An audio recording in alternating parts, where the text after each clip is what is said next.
It was late spring of my senior year of high school when my troubles with arthritis began. May is usually a time of anxiety, but excitement for rowers. After a full year of training, we finally get to race. However, on the first morning of nationals, rather than waking up focused on our biggest race of the year, I found myself unable to stand straight due to immense back pain.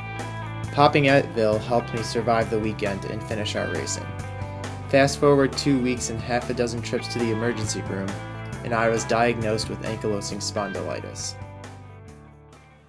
Ankylosing spondylitis is a disease in which the body attacks itself and causes eventual fusion of the neck, lower spine, and chest area. How did they diagnose this particular form of chronic arthritis? The key piece of the puzzle was a blood test, which came back positive for the HLA-B27 blood antigen.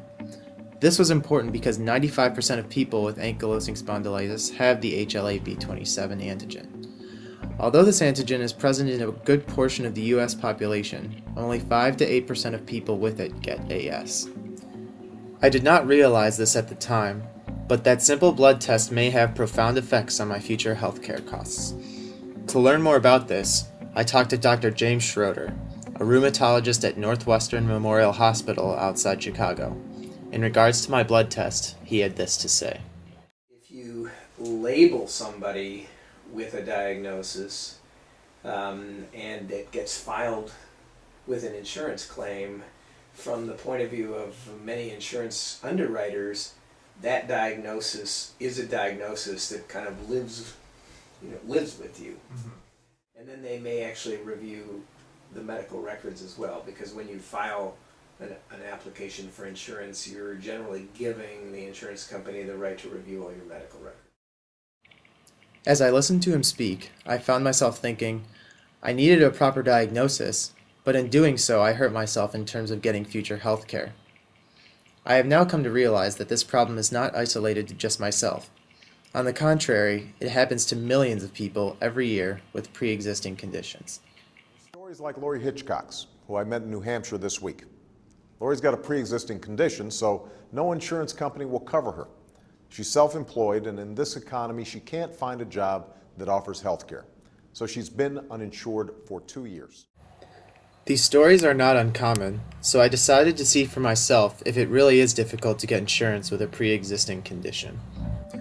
I initially thought obtaining a health insurance quote would be fairly simple, but this proved not to be the case.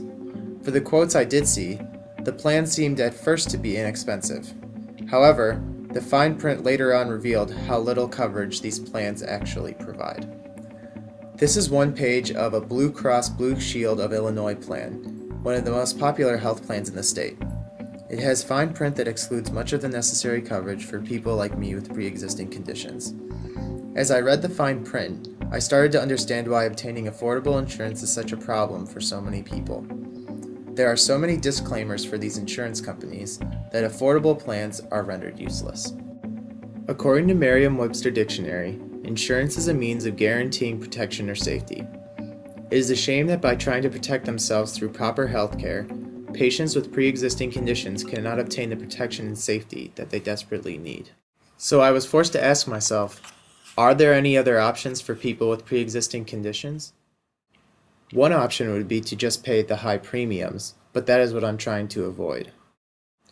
Another option is to have no insurance at all, but this is obviously incredibly risky. The third and most realistic option is the Obama healthcare plan. This is the public option that Obama and Democrats are currently trying to push through Congress.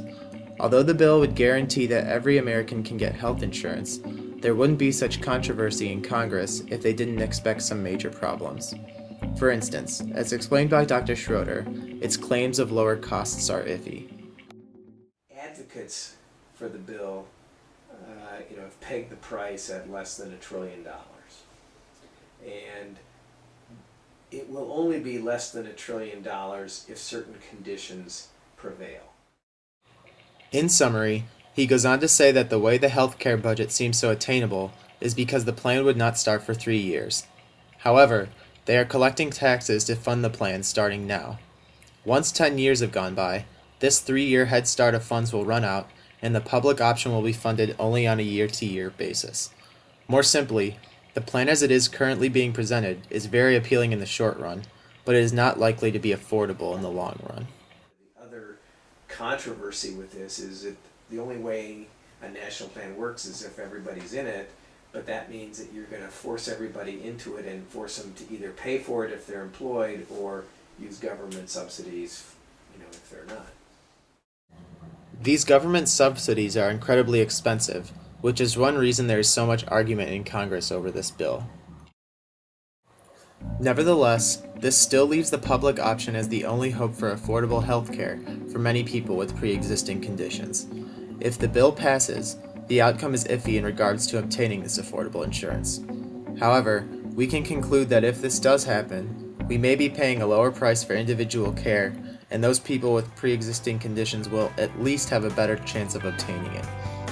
The healthcare bill is a double-edged sword, and the plan will have to be reevaluated in the not-so-distant future if every single American does not buy into the new system.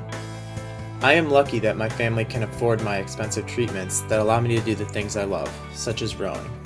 However, many Americans are not so lucky, and even if the plan is only viable for a 10-year span, it may allow others to be as fortunate as I am. This, in my mind, may make the bill worth it in the end.